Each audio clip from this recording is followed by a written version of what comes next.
Hello po, greetings mga kababayan. Harinawa sa mga oras nito, saan man kayo naroroon, kayo ay nasa mabuting kalagayan at ganun din ang inyong mga mahal sa buhay. Alright, maraming salamat.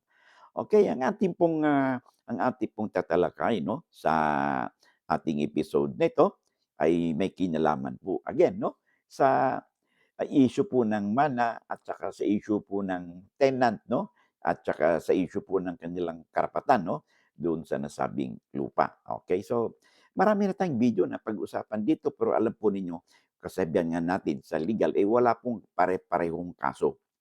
Meron po talagang mga variation yan. It could be variation ng facts, no? Mga ebidensya.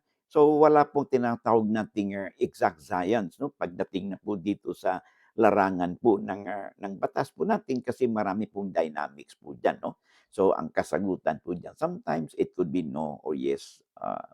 Yun lang yun, no? So kaya dynamics ang buhay po kaya ang batas po natin nag-evolve, no?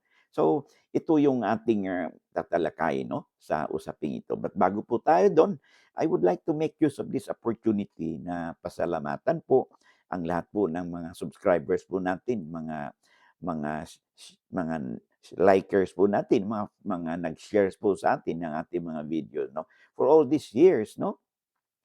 Ay lalo na sa mga hindi po nag-skip ng ads 'no, alam naman po ninyo kung sino kayo 'no. Thank you very much 'no. Iba-iba pong parte kayo 'no. Mayroong iba nasa Baguio, yung iba nasa Russia, nasa West Coast ng USA. Oh, thank you very much 'no. Ang iba nasa Hong Kong, nasa Macau. Thank you very much for your help and for your, ah, for your encouragement kasi po hindi po sa inyo siguro hindi na po tayo ma-motivate pa na ipagpatuloy pa ang ating adhikain na maipa-share po 'no, sa iba nating mga viewers, sa ating mga kabayan 'no, ang legal na impormasyon. Because for all you know, sila rin po ay maaaring may stake po rito o maaaring may matutunan din sila or perhaps our discussion could have relevance po doon sa kanilang pinagdadaanan and kahit paano makatulong po 'no, ang mga legal na impormasyon o kaalaman na ating pinag-usapan dito sa kanila o sa atin. Kaya sabi nga natin lagi ay lamang na ang may alam sa batas. Okay, thank you very much. Of course, kung hindi naman po kalabisan, no, at lalo pa sa hindi pa nag-subscribe, no, ay pwede po makahirit po sa iyo na isang subscribe, share, and like. Click po natin, and of course, yung notification bell rin. Para 'pag may mga bago tayong mga videos, updates, you will be duly notified at wala po kayong mami-miss. Okay, sabi nga natin ay lagi 'no, lamang na ang may alam sa batas. Alright, maraming salamat. Okay, so, tulad ng ating nasabi kanina 'no, ang ating pong, topic ay may kinalaman po sa sulat po sa'tin ni Music Mix 797. Yun po ang kanyang, yung kanyang username. Sabi niya, "Hello attorney, may lupa kami nasa province. Galing po sa lola namin. Yung parte namin ibinigay na sa amin, pati titulo nasa amin na. Kaso lang may nakatirang tenant. Kaso kailangan namin ang lupa ng magkakapatid. Paano ba namin sila mapapaalis doon?" Alright. So tulad ng ating nasabi 'no, at least ang sulat sa atin ni yung sender po natin na si Music Mix 797, at least medyo maliwanag po yung kanyang, katanungan 'no. It has something to do with an agricultural tenant tulad ng nasabi natin, 'di ba? 'Pag may lupa po tayo at ito po isang agricultural tenant, gaano man ito kaliit 'no, merong iba diyan, may less than 1 hectares o mahigit 1 hectares, 3 hectares or 5 hectares. At 'pag may tenant po tayo, tandaan po natin, ang tenant po ano, agricultural tenant ay protektado po 'yun ng batas 'no. Katulad nung, ah, na na nabanggit sa atin ng ating sender, so ano daw ang gagawin nila kasi apparently ay mana nila ito at gusto nilang magkapatid na hati-hatiin na. 'Di natin alam kung anong balak nila, but the thing is, una, may karapatan ba yung magkakapatid na hati-hatiin yung lupa? Of course, yes. Kasi po sila yung may-ari, ang tawag po niyan ay hereditary succession. In fact, ang hereditary succession po ay isa po yan sa mga exemption 'no, na kung saan ang lupa na covered by Agrarian Reform Law 'no, while during the holding period na 10 years ay hindi po maaaring ibenta o maaaring ilipat sa iba maliban na lang kung ang land reform beneficiaries ay namayapa na, siyempre, by right of, yung tinatawag nating hereditary succession o intestate succession. Siyempre yung mga kanyang kanyang mga tagapagmana ay may karapatan na, mag-take over doon sa lupa, 'no, kahit nasa 10 years na, holding period pa ito. Ito lang yung mga exception, okay. At mailipat ito sa kanyang mga tagapagmana at, bilang isang agricultural tenant ay exempted sila, sa pagbayad po ng estate tax, okay.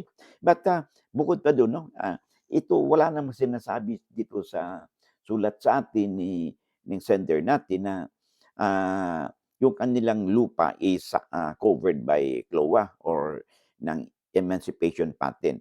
Ang sa kanilang yung agricultural meron silang tenant. So, it does not follow kasi na porke agricultural, meron kang agricultural land, ito'y awarded na ng Department of Agrarian Reform. Tulad ng sinasabi natin kanina na mayroon pong tinatawag natin na holding period na 10 years na kung saan hindi po pwede itong ibenta o ilipat sa iba, 'no?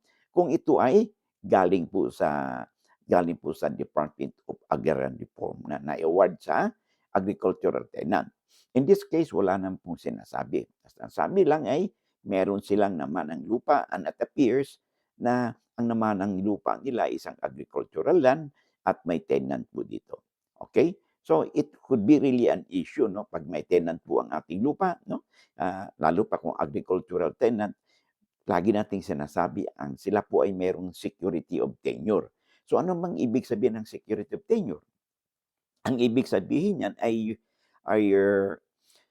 meron silang karapatan na ipagpatuloy ang kanilang pagsasaka, 'no, kahit na sino pang may-ari ang papalit, okay. So, maaari lang silang mapapalis do'n sa lupang sinasaka kung nagkaroon ng violation sa kanilang, leasehold relationship sa may-ari ng lupa. Halimbawa, 'pag hindi sila nagbabayad ng upa doon sa lupang sinasaka o kaya ito'y inabandona nila o kaya'y walang personal cultivation ang ginawa ng tenant kasi karamihan kasi diyan 'no, kasi, lalo na sa mga probinsya yung mga agricultural tenant po natin 'no, ay bukod po sa pagsasaka ng lupa ay pupunta po sa mga bayan-bayan at nagtatrabaho po dun 'no. Nagtatrabaho sila bilang karpintero o tricycle driver o nagda-drive ng mga sasakyan o nagkokonduktor at, to the effect na napapabayaan yung kanilang lupang sinasaka or di kaya sublet nila 'no, sublease nila yung lupang sinasaka. Aba'y ito'y bawal po 'yan kasi ang requirements po ng batas ay 'pag ikaw ay agricultural tenant ay personal cultivation po talaga ang kailangan, okay. So 'pag walang violation na ganito 'no, mahirap po talagang mapalis ang tenant 'no, except katulad niyan, isa sa mga exemption din upang sa gano'n ay maaaring, magkaroon ng, conversion yung lupang iyan is kasi kung kayo magkakapatid nagkasundo-sundo na kayo na ipaghatiin ang inyong lupa and in the process 'no, hindi na po maging viable ang continue nito 'no, for, agricultural purposes 'no, maaaring mag-apply kayo ng conversion 'no, doon sa DAR 'no, upang ma-convert ito from agricultural land to other purpose like, residential land or, commercial or industrial land. But be that is may 'no, ang ano ang issue dito is paano mapapaalis ang, ang agricultural tenant. So kung wala namang paglalabag sa batas, okay, ang agricultural tenant niyan ay maaaring kausapin ninyo 'no, na kung voluntary na, aalis sila, by this should be entitled to na tinatawag nating disturbance compensation. So ano ba yung disturbance compensation? Ito po ay karaniwang, binibigay 'no, sa mga tenant na voluntary na sinusuko po ang kanilang rights doon sa lupa 'no, at in consideration of disturbance compensation na kung saan ang pinaka-minimum po na maaaring matanggap nila is the equivalent of 5 years rental 'no, doon sa binabayad nila sa may-ari ng lupa, minimum po 'yun. So yung iba, para hindi na masakit ang ulo, ay binabayaran na lang yung tenant na ng disturbance compensation at tinataasan pa, no? So that's one option that you can explore, no? Then makipag-ugnayan kayo sa Department of Agrarian Reform at doon kayo mag-usap at magpirmahan kayo ng kaakibat na dokumento tulad ng quitclaim, no? At saka waiver of rights, no? In consideration of the compensation na binibigay nyo sa tenant. Okay? So another option is kung nagkaroon ng paglabag sa pagsasaka ang tenant na yan, ay maaari niyong kasuhan for eviction doon sa DAR, no? And they could not be entitled to disturbance compensation kasi they are dismissed for a cause, no? So yan ang option ninyo. Pero pinaka-the best dyan, no, is to apply diplomacy, no? Doon sa inyong relation sa tenant at para magkaroon ng voluntary surrender ang tenant doon sa lupang sinasaka. Then you have to pay them disturbance compensation. Yung ibang option din is kung malaki-laki naman yung lupa na inyong na-inherit, maybe you can allocate, no, certain area doon sa tenant para bibigyan po ninyo ng kapirasong lote, no, bilang kabayaran, no, para doon na sila ano ba, yung bahay na tinitirhan nila o kung hindi man yun, ay bibigyan po ninyo sila ng kapirasong lupa, no, lote, na kung saan doon sila titira. Now, gaano kalaki yung lote? Ay wala naman pong sinasabi ng batas na pag ganyan na magbibigay kayo ng lote bilang kanilang pagmamay-ari. So it could be a form of donation, no? So kung depende po yan sa inyong usapan. So yan ang mga options na pwede ninyong i-explore, okay? Kasi tandaan po natin 'pag, paglilipat po ninyo ng property niya sa ibang tao, halimbawa binenta ninyo, okay? Ay hindi po yan ma-register sa Register of Deeds, 'pag wala pong, prior DAR clearance, 'no? At saka po, consent o waiver ng mga agricultural tenants na nasa lupa. So, you really have to get the support and cooperation of these tenants, okay? So, yun ang maaari ninyong gawin, 'no, yung mga options na nabanggit, okay? So, I hope, 'no, nabigyan po natin ng katugunan ang, ang sulat po sa'tin ni Music Mix 797. Okay, so kakapasok pa lang, may replay naman po ito.